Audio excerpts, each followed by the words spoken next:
When a U.S. Army veteran was arrested on conspiracy charges for his role in an anti-ICE protest in Spokane, Washington last summer, it was the first time an American had been charged with conspiracy in connection with the ongoing ICE protests.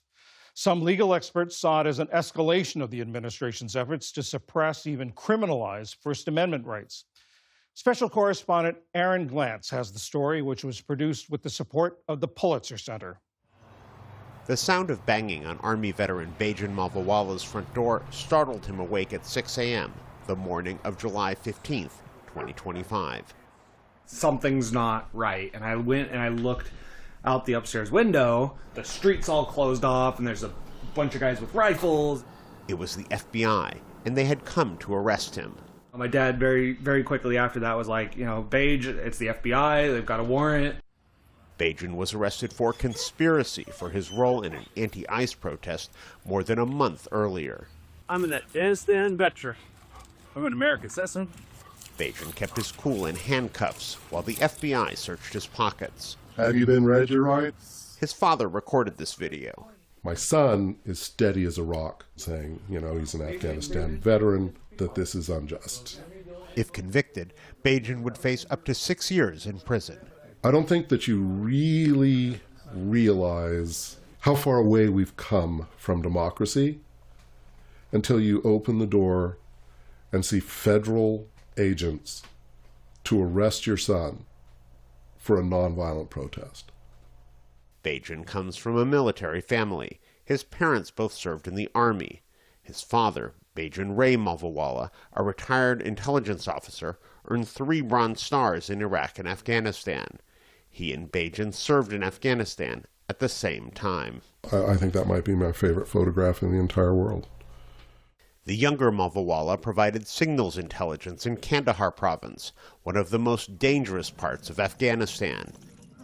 His unit suffered casualties, including one time a fellow soldier stepped on an IED. There was 3 amputations, three traumatic brain injuries. I was maybe 10, 15 yards back. My son's incredibly brave. He believes that you should do the things you're supposed to do. After coming home from the war, Bajan moved to the Pacific Northwest. He felt he'd done his duty. Like many veterans, he said he wanted to find some peace. I bought the land, and it's beautiful. There's tons of trees. I've seen wolves on it. There's been moose. There's been bears. It's quiet. But a few years later in 2021, when Kabul fell to the Taliban, Bajan felt compelled to serve again, this time out of uniform, volunteering to help dozens of America's Afghan allies come to the United States. Every single person here, except for the people who are indigenous to the Americas, is an immigrant or comes from immigrants. It's absolutely ludicrous to think that we can get away with not bringing people in, especially people who we told, hey, if you help us, we'll help you. 5 weeks before his arrest, Bajan saw a Facebook post from the former president of the Spokane City Council. 2 men with pending asylum applications had been detained at a routine ICE check-in and were going to be transported for deportation. I am going to sit in front of the bus, he wrote. Feel free to join me.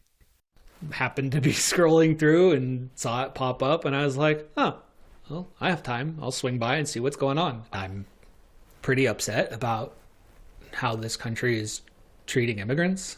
The people they rolled up were legal asylum seekers. They've been doing everything right. There was no reason for them to be detained.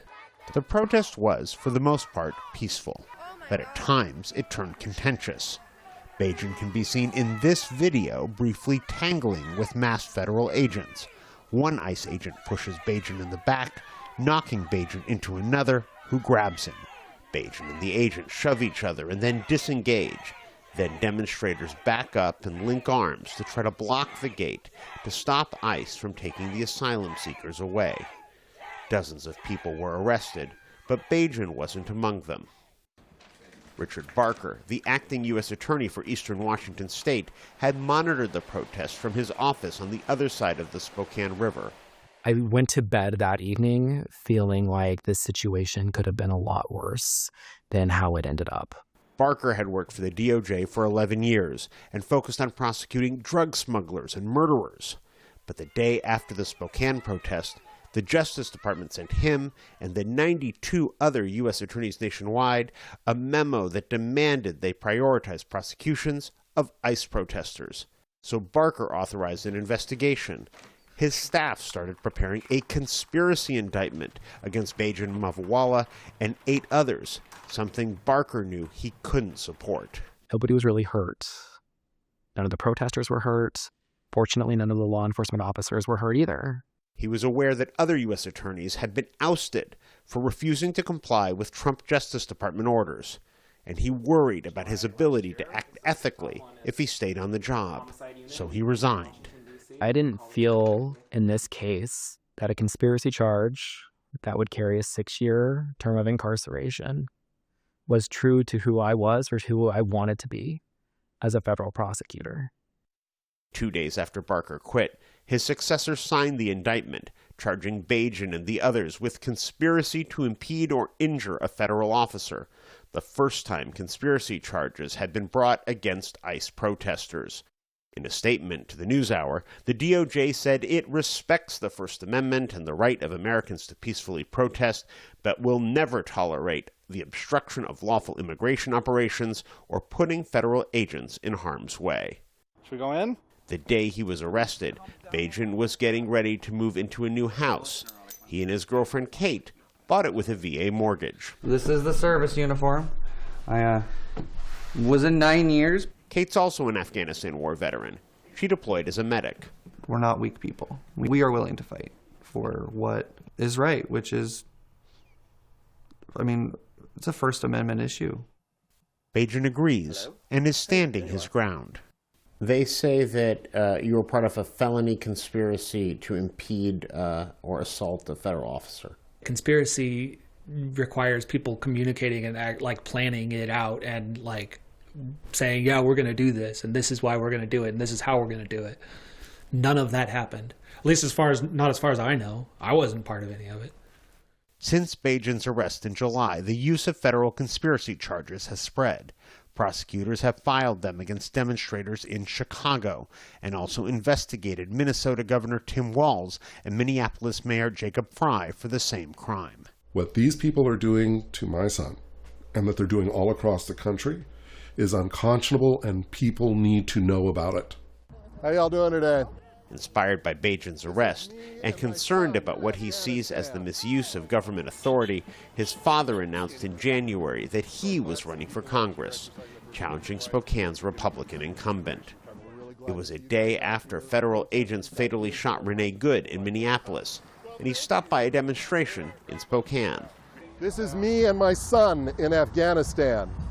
He was arrested by the FBI. It's unconscionable and it's un-American. The shock of Renee Good's killing also inspired former acting U.S. Attorney Richard Barker to speak out about what he sees as the government's hypocrisy. This is his first on-camera interview since resigning. In the one instance, really nobody was hurt, and the protesters were charged. In another instance, somebody's life was taken, and DOJ wants to give that person immunity. These are things that are supposed to be fundamentally American. These are the things that, when I joined the military, I thought I was joining to protect. You have a right, as an American, to voice your opinion. You can't do it violently.